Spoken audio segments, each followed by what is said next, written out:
This is a welcome to duck camp video. The old Hurricane Charters truck, my trusty reliable Tundra. This is our particular slice of heaven. Michael Thomas, Eric Nelson. This is our home away from home. So you see we've got a few boats stashed over here. Always gonna need these little boats when the water's low. This is our veranda, nice covered area. All the amenities. We'll take a quick look inside.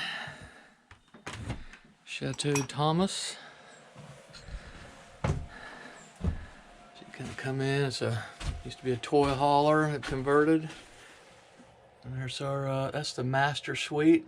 That is pure luxury up here. This is like repurposed furniture full of hunting doodads, stuff, food, assortment of space heaters, must have up here in northwest Mississippi.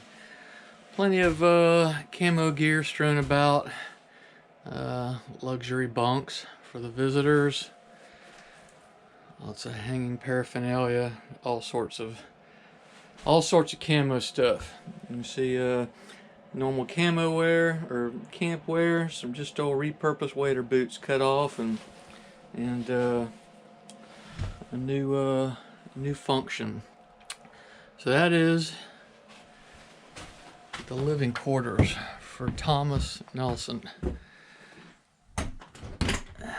We also have, we'll kind of go out here, more storage. Nice overhang. We'll keep my couple boats over here, four-wheeler. Lots of stuff around, strewn about. This is sort of the cleaning shack. So there's a lot of deer hunters here now, and this is set up nicely for them. Kind of got a nice big old metal cleaning table for ducks and deer and stuff, and you can kind of see some tarps and stuff, gives us a little bit of break from the wind. Even built right over the creek, if you can call it that. Drainage ditch. But anyway, buckets to dump innards. Again, good setup. This metal roof. It's like I said, set up real well for cleaning game.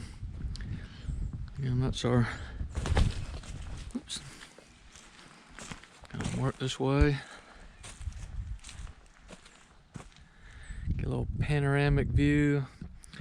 Four-wheeler trailer, gotta have that. That's the gated entrance to the property over there. Keep it nice and secure. Down there's the shooting range. This is the Widden Duck Camp. Been here, coming here about 28, 29 years with Mike Thomas, and it's been an enjoyable place. Used to be a runway down there. But anyway, there's got a bunch of deer stands and stuff like that down there. But again, a little covered shooting range. They got a rifle range down there, out to about 300 yards. This is one of the members, used to be a member. I haven't seen him in several years. He's got a little camper here and his duck boat stored, and more trailers. That's the old bunker. We used to sleep in that old bunker thing there, and many years ago before we had our own camper. Old creosote thing.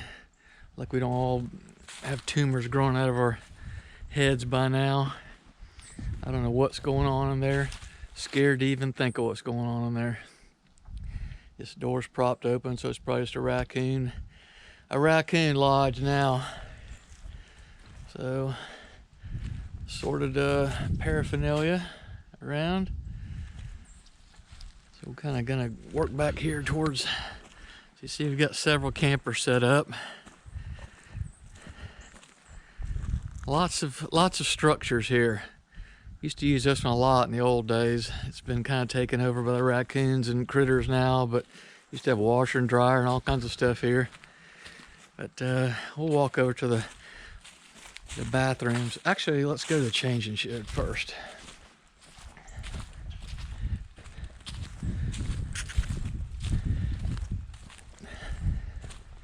Changing shed is one of the greatest features of this duck camp. They got one on each side of camp.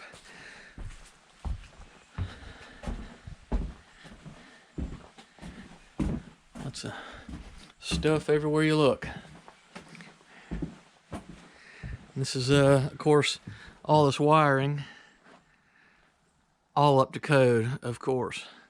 As you can see, this stuff is about 6 inches over my head, but perfectly safe. But the changing shed is basically a giant mega heated box. Let's flip a light on in here. This thing has space heaters going perpetually. And basically, you can hang up your stuff in here. Lots of waders hanging, gun cases. You can hang your stuff from a morning hunt, and that shit will be dry by the afternoon hunt. It is probably 110 degrees in here. See all these waders we've got hanging, jackets. This thing is great. You can come in here, instantly heat up from a cold day of duck hunting. But yeah, whoever committed the time and resources to building these, I applaud them, because like I said, you can dry your gear in about 2 hours in here at most, and your jackets and everything will be crinkly. Some of my stuff from this morning's hunt. But yeah, 2 or 3 space heaters going perpetually. That is what we call the changing sheds. There's one back on the other side of camp too. Close this up. Good kick to the door. Still lots of stuff to see and take in. This is the back of our toy hauler here, so it's got it's where we keep a bunch of decoys and stuff. There's probably 200 or 300 decoys in there. Goose decoys, duck decoys, a little bit of everything.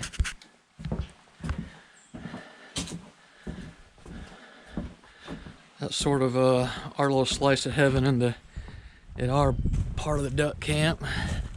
Now I'll take us back to the restrooms they built, and that was great because you always were scared to death to take a shower. Generally we'd hunt up here 3 or 4 or 5 days and never take a shower. I'd never peel off my Under Armour because my God, the water up here is something else. I don't know what a bunch of this stuff is, but there's a lot of it. So that trailer there was the original place we used to stay many years ago. Started coming here like about 28, 29 years ago.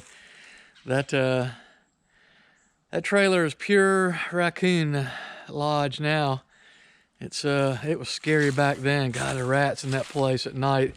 We'd sleep on the sofas in there. The rats keep you awake all night running around in there. See, got some nice pallets laid out here. More stuff, I have no idea. This stuff has been here forever. Mr. Whidden, John Whidden, was quite the collector of military stuff, surplus stuff, and so this was an addition, I don't know, 6, 8, 10 years ago. The bathrooms and showers. So these are top shelf. Let's go in here, take a look-see, flip on a light. We actually have a water heater. I got water filter, and kind of see how this what brown filters are. That's why I didn't want to take a shower here years ago before this. Got water heater, camo toilet seat and all, shower. It's top shelf. Now it's a pleasure to take a shower here. We'll go and step in this other one here.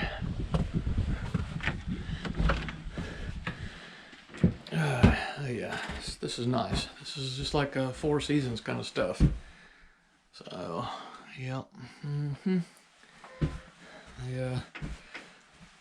And then this one's nice. This is where you like take the shower because it's got that little gas heater, and man, that thing will get this thing to an inferno. So that's important. Cleaning supplies, keep this place spick and span. Close that up. There's another view of the camp and stuff. Let's walk over here. I have no idea what some of these structures are even for, how long they've been here. Sometimes you don't ask why. We'll go over here towards the hub, the new hub. That used to be the old trailer. They used to cook breakfast in there in the mornings. And back in the old days when we started coming here 20, 30 years ago, you might have 20, 25 people here in the camp in a given morning of hunting. A little bit of deer hunters, but lots of duck hunters. You had 10 real active members back in the old days. They've all gotten old and sorry, quit, got in trouble with their wives, something. I have no idea what these little communication things were there for. I think someone used to live in one of these. One of them was like I think a radio shack or something. And then communication shack, and then somebody when they were on hard times was living in one of these little things. But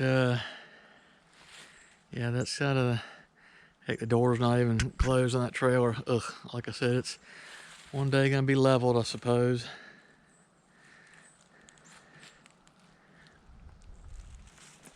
But we'll head over here towards the newly, I say new, the fellowship hall. That was built probably at least, again, 6, 8, 10 years ago. And they actually did a great job with this thing. So it's kind of what we'll call where everybody hangs out now. Sort of the outside of it, and we'll kind of ease in here.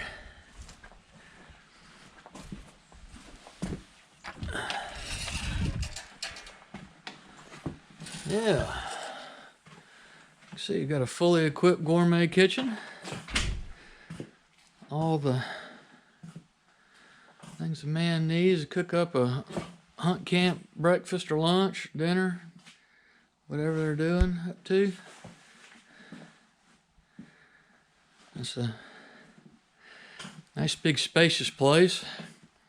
Everywhere you look, there's something. There is no unfilled spaces in this duck camp. Nice TV, satellite. Get a couple, 200-300 channels. Nice gas fireplace. Sofas. That like I said, they did a really good job on this place. So it's a nice place to sit, and like I said, normally we kind of come up here to get away from the world, but every once in a while you got to come watch some news or a sports event or whatever. But we'll go outside the door over here. Mess hall over here. Always lots of stuff everywhere you look. Cups. Come out. This other side. This was the oldest part of the camp. Well, that's where Mike and I were for a long time. He had a little camper over here, and it's a little bit of a low area off the right over here, and it got flooded, and camper got flooded, and he relocated, got a new little toy hauler we looked at, and is relocated where we're at. The old, that's straight ahead of us, that's the old changing shed. They got space heaters, great things, man. You talk about drying something fast, holy smokes. That little school bus there, that was one of the former members' sleeping quarters. I spent one of the coldest nights of my life in that thing. A school bus has got no insulation, it had bunks, and I was on the top bunk, and my face was probably a foot from the top of that thing. Teens, when we got here, I slept in full hunting gear with a face mask that night. And rats, oh boy, the rats. As you can tell, there's just stuff everywhere for them to hide in, and raccoons. Many, many raccoons here. This is the president's president of the duck camp. This is his camper over here, Tom. So he's convenient to the shed and all, and lots of stuff around. For what reason, don't know. That old wagon there, Mike picked that up somewhere. I don't know what. He thought he was gonna haul us down there. That old quail wagon. I don't know what that boy was thinking. He bought this thing, but never been used, of course. But I thought he was just gonna haul us down to the landing we've got here. We got a private landing on the bayou, and for some reason he got a quail wagon. In fact, hell, that might be one of my dove stools in there. And that's a trailer of a couple of the guys that hunt out here. One, Ray, he's a big deer hunter. But anyway, brought this trailer in. It's a well over here. They dug a well about the time they built those showers, and at least now with the filters and the well, we get better water than we used to out here. Thank God. It's an old fellowship hall over there. Of course, we're socially conscious or health conscious. No smoking sign there, so we don't want people smoking in there. Old propane tank. Kind of walk over here. It's a boat shed. Used to keep a boat over here. You're always kind of jockeying for space on these boat sheds. But there's some old ones. I think one of those is Mike's old boat. He had old wooden. He used those big old widgeon type skiffs in here, so they were real popular. His finally bit the dust though. But so there's a lot of dead stuff, dead equipment here. I gotta say, so nothing ever gets thrown away. It just gets moved to the side. So I don't know when the last time any of these boats have seen the water. They need to all be sort of repurposed or scrapped or something. You can see just this never-ending supply of boats. So in various states of disarray. Old Jeeps, trucks,